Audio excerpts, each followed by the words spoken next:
Hi, female educators. How are you guys? I hope that you're well. And the start of the week was very positive, and you're very conscious and mindful of where you're going with today. And you also saw it as, yes, I understand that it is challenging on Monday morning. There's so many things doing, etc. But the fact that we are in education, we also know that we could make a difference. And I do hope that you saw it as the beginning of empowering your students and making a difference in their life.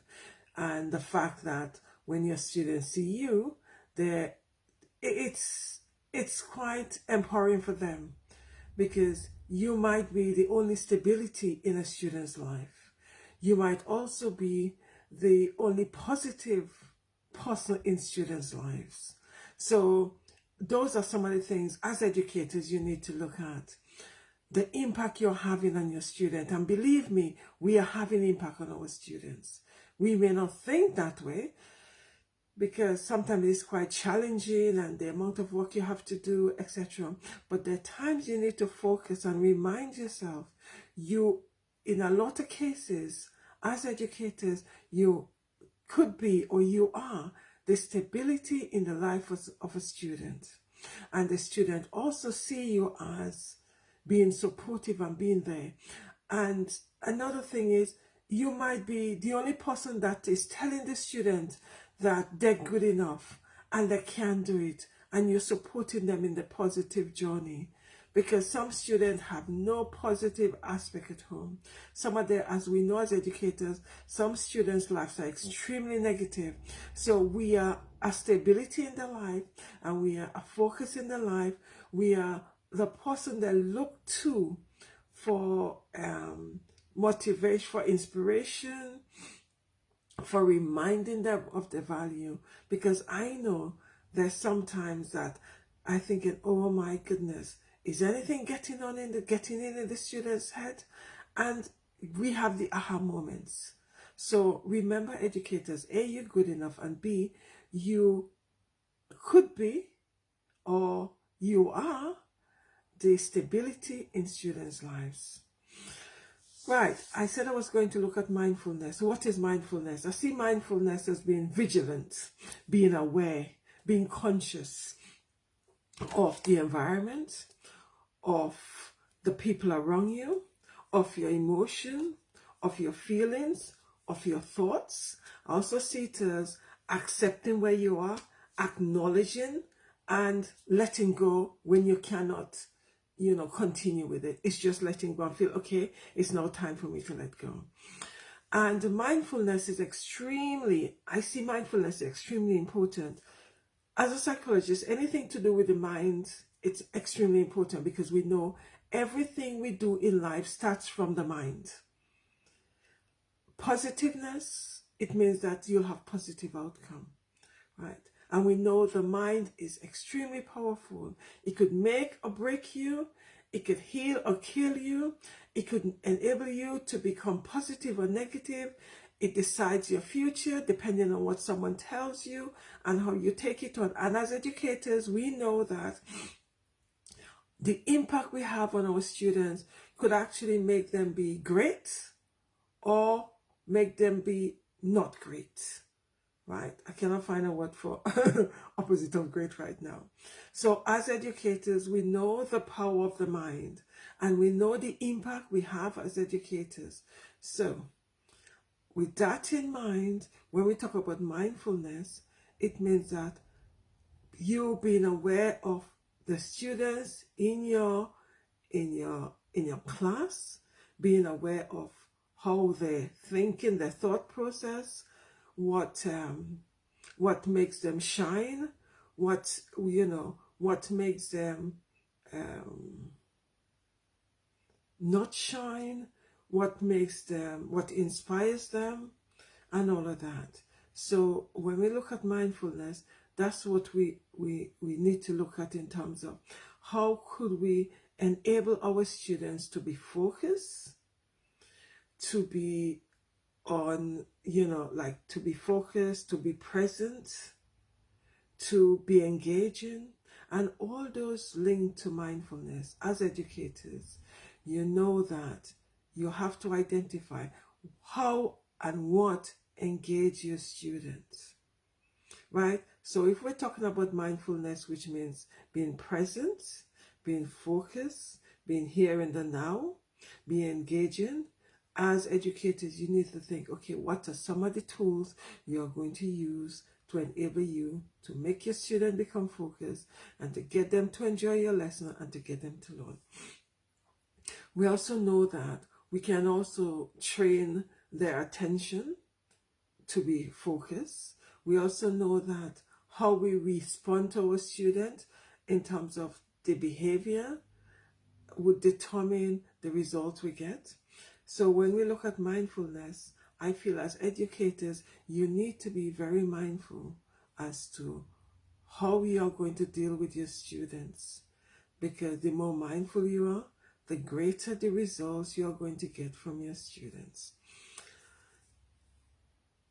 Tomorrow, I'll be coming on to identify and discuss ways by which, as educators, the different mindfulness could actually help you in supporting your students, in engaging your students, in getting your students to enjoy your lesson, and also in terms of their behavior in the classroom. All those connect to how mindful we are as educators. How mindful are you as an educator, when you are dealing with your students? Do you allow some of the behavior to make you become frustrated, angry? You need to look at the bigger picture. What is causing those behavior of the students? Anyway, that's something we need to focus on as educators, right? What are you grateful for? I want you to probably write it in the chat.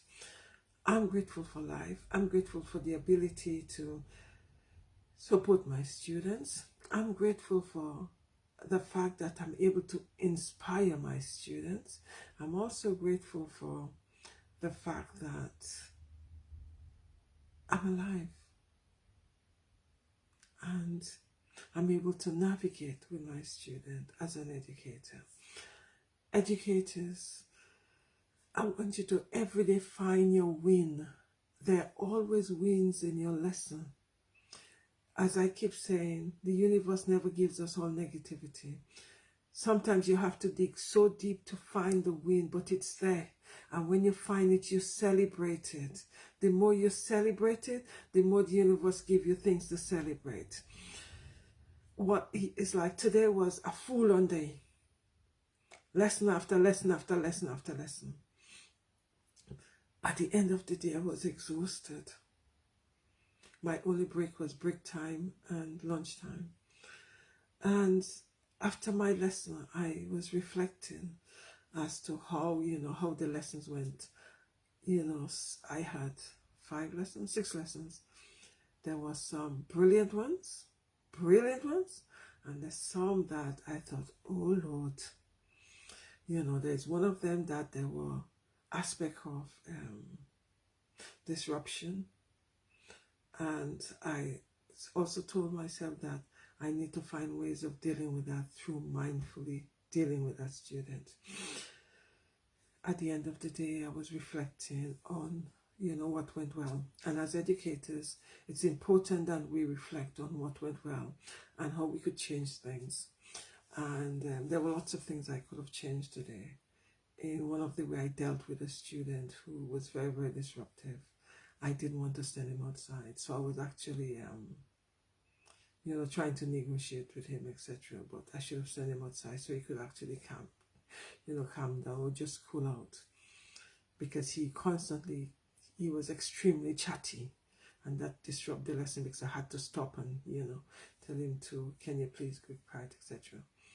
So that was something I realized I should have sent him out so he could actually cool out and come back for 2 minutes. Anyway, what actually went well for me, when one student said to me, Miss, I really enjoy your lesson. And I understand now why you teach in that way, because I bring in the newspaper so that we could actually have a look at moral panic and how the media could cause the media causes panic, and how the media could causes crime, and how the media contribute to crime. So that's the three areas we're looking at in sociology. So I've actually brought newspapers so we could actually look at current, and they could actually connect with it, and then we look at the textbook for the historical aspect and the research, because this textbook are written years ago, so they need to understand it currently and then make the connection. So one of my wins was when students said to me, Miss, I really understand why you bring in the newspaper and why you're making us connect to now, and then bringing it back to the textbook. Because yes, Miss, the textbook have been written a long time ago. So as much as we need the textbook for the studies, we connect now with what's happening right now in terms of moral panic and how the media cause crime and how the media contribute to crime, and then we could link it. Oh my goodness, Miss, I really understand it. I said, that's fantastic. That's what I said. I said, that's fantastic. I said, I'm really glad that you do. And that was it. And they were going on and on about it, because they could see the connection, etc. And it made me feel, wow, because this is my third week and I've been just trying, and the student couldn't get it because they've been taught in the way that, to feel, to feel in, I keep on calling it gap fills, whereby they've got, it's like, what's it called? Where, you just give them notes and they just fill in the notes. You're not teaching them how to think. But I believe that we need to teach them how to think. We already tell them what we need them to do. We need to show them how to do it. Right? So that was my win today. So, as I said, educators, you need to find your win, celebrate it, because there are wins among the challenges. And tomorrow I'm going to come tomorrow so we could discuss how mindfulness could help you within your teaching.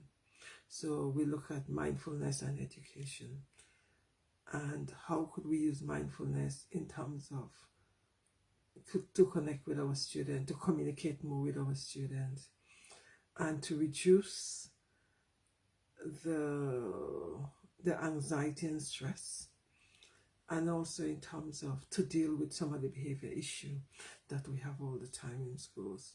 So the more mindful you are with your student and see where they're coming from and see the cause or fact of that, the more you'll be able to effectively address it without feeling angry, without feeling frustration, without feeling annoyed about it.